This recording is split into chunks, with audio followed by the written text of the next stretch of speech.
Chapter 6. The Black Lake. Deep below the trees and fog, hidden behind tunnel mazes and keyless locks, a pale creature counseled its livid master beside an unnatural body of water. "Thou wert wise to return to me," said the master. Not one paced the shore of black sand. "I sent a messenger, but he was destroyed by the bronze archeress." "She will have hers." Jaw clicked, blue fire sputtered. From beshadowed spots further up the shore, yellow, feral eyes reflected the dim blue light, watching. "Our numbers grow," Not One observed. The bar guessed, mindless things. Bubbles of caustic gas erupted from the surface of the lake, and a popping sound reverberated, echoing into non-existence. Not One stopped his pacing and bowed his head. "It is Not One's wish to explain something to thee." "Thou really need not," spoke the skull. Not One began. "I fear that—" A roar issued from the skull. "Thou speakest of fear?" Stagnant air grew cold. "It is my wish to explain to thee, O transmuted foul thing, that fear is my domain." Frost appeared on Not One's skin. The black lake water formed into spires of black crystal that rose up from beneath and around the skull, spinning in concentric, retrograde circles. The blue flame that surrounded the skull grew tall and wild, and a great vacuum of wind drew the air toward it. The yellow-eyed beasts cried and howled. Louder, the skull bellowed, "It is my will that should frighten thee." Then, as one, the spires turned to cinder and fell away. The wind ceased. All grew quiet again, and the skull's voice returned to its original pitch. "This valley is mine. It has been so for 500 years. Not One bent a knee. 8 people with 3 oil lanterns traversed a subterranean maze. The dirt and roots that made up portions of the tunnel walls yielded to slick, dripping stone as they descended, and the stream was a wayward companion as its path crisscrossed the traveler's own. Winding cavern led to winding cavern, and despite Zaldivar scribing a map onto a scrap of deer pelt, none could escape the claustrophobic feeling of being lost. "How long will we muddle in this dark?" Hild pondered from her place, third in line behind Hamish and Zaldivar. Behind Hild, Vagelin admitted, "Here I thought I'd seen all there was to see of these lands. It is a new perspective." Behind Vagelin, Ventessa rolled her eyes. Eventually the tunnel system opened up to a gallery. From a hole in the ceiling far above, beams of natural light poured down through gaps in tangled roots. The roots, thick as 3 men, wound down the cavern walls. Bushy moss and huge ferns grew abundantly between and upon the rocks and roots. Water trickled down those roots in spiraling rivulets. It cascaded into a series of descending pools that shimmered here and there in patches of sunlight. Subtly glowing dragonflies patrolled the air with dream-like slowness. "Let's break here," Hamish suggested.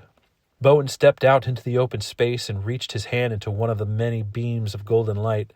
"Looks like the fog has burned off up above." Coming up beside him, Vague's eyes took in the view. "This is a place of sublime beauty." The others were spreading out.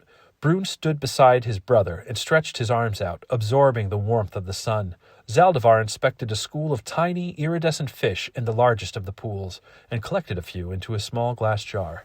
Besides the way they had come, there were 3 notable exits. The first was an ascending passage made narrow by tangled roots. The second was a dark, sodden hole that cool, fetid air emitted from.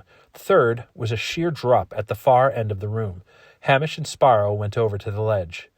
As they neared, the sound of trickling water was overcome by a greater sound of rushing water. From the face of the cliff upon which they stood, some score of feet below them, water gushed out of a fissure and plummeted, frothy and white, down into the darkness. Hamish knelt, picked up a pebble, wet and mossy, and tossed it over the edge to no apparent effect. "Well?" asked Zaldivar as he came up to Sparrow and Hamish. Zaldivar looked from one man to the other. "Are these bandits?" He pointed at the softly glowing insects that fluttered near the columns of light. Sparrow brushed some grit from his finely embossed leather armor.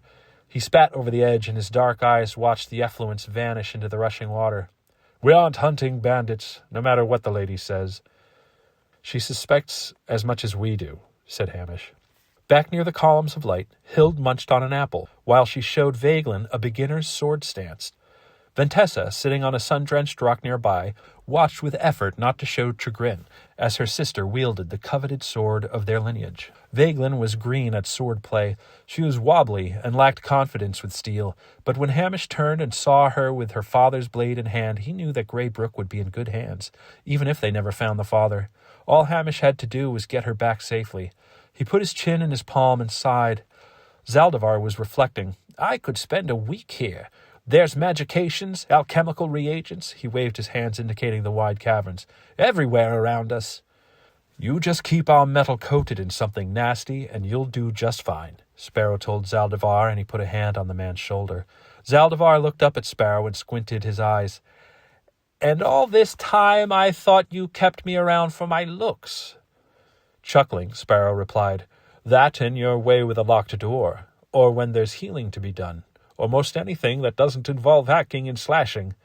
Oh, you flatter me, Zaldivar bowed. When he rose, there were 3 throwing daggers folded like a hand of cards between his fingers. But I am not without the means.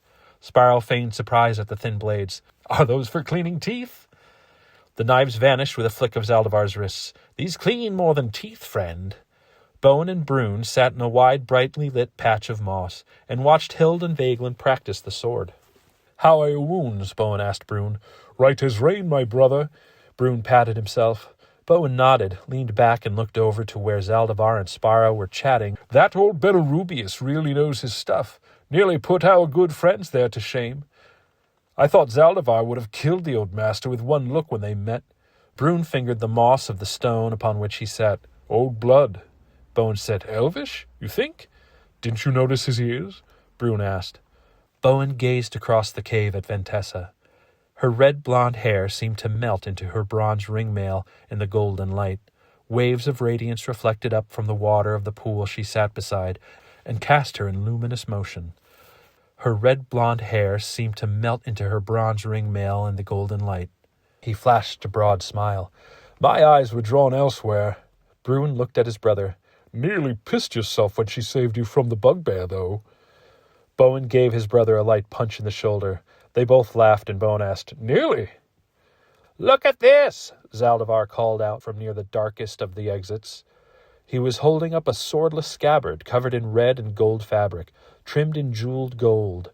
Vagelin gasped, and one by one they gathered at the center of the hall to inspect the find. Zaldivar handed the scabbard, clearly belonging to the sword Vagelin wore, over to her. It's missing some of the stones, said Ventessa. The ground shook. It only lasted for the time it takes to draw one long breath. Everyone stopped what they were doing and looked at each other. Zaldivar, scanning up and around with his eyes, spoke. Limestone, the water. Ventessa watched Vagelin replace the sword to its proper scabbard. She proposed, We are on the right path. We should get under way. Here, here, said Brune, as he scanned their surroundings. Vagelin handed the rough leather sheath to Sparrow and thanked him. Hamish surveyed the faces before him and considered his words. By now we all know these aren't bandits we're dealing with.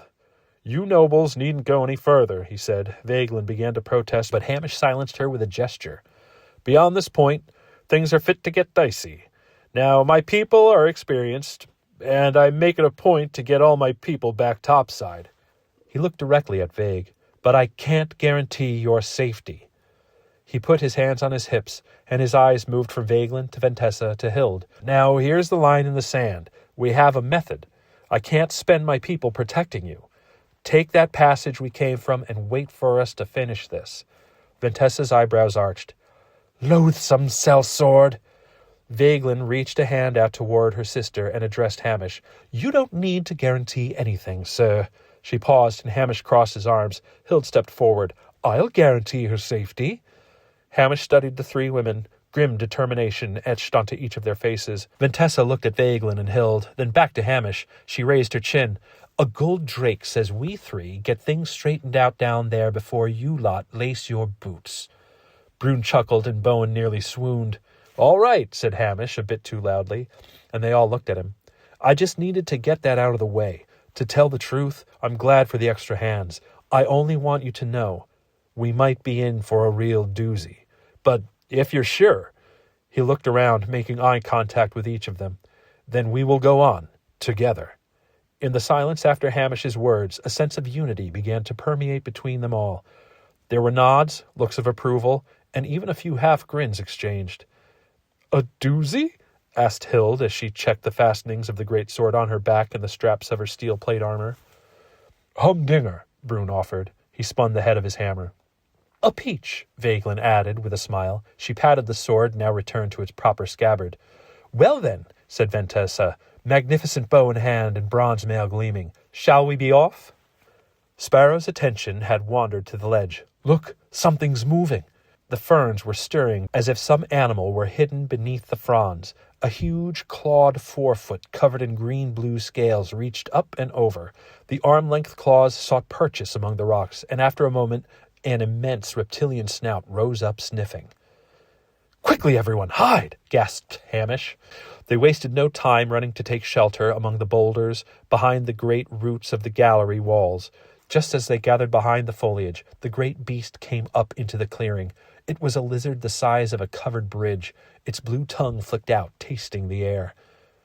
"I've never seen anything that big," Vague whispered as she peered through the rubble and brush. "Its eyes are the size of wagon wheels." "Or archery targets." Ventessa slipped an arrow from the quiver slung over her back. Hamish breathed. "Rule number 1. He put a hand on Ventessa's wrist. "Not everything down here is an enemy. Look." The huge creature dipped its muzzle into one of the pools and drank. From behind it, 3 smaller versions of the monster crawled up and joined their parent. The scales of the juveniles sparkled like blue-green gems.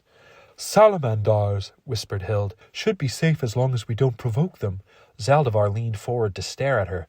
"Don't look so surprised." Hild tossed back her many braids and shrugged. "This isn't my first delve." The adult trumpeted a whooping howl, and the creatures climbed back into the depths. Brune blew a sigh of relief, and the tip of the monster's banded tail whipped out of view. Rubbing his forehead, he said, "That was an impressive specimen." "Would you say a humdinger?" Ventessa asked as she replaced the arrow to her quiver. Brune gave her a clever smile in reply.